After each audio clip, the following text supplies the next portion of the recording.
Aste honetan banatu ditu Etakitxo Euskara Elkarteak Euskaraz primeran ekimenaren barruan atera dituen mantelak.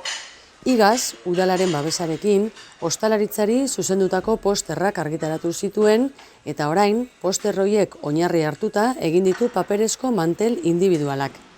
Ekimen berri honen helburua da, ostalaritzan, tabernarien eta bezeroen arteko euskarazko elkarrizketak erraztea, eta horretarako, manteletan, ostalaritzan erabili ohi diren hainbat berba eta esaldi agertzen dira.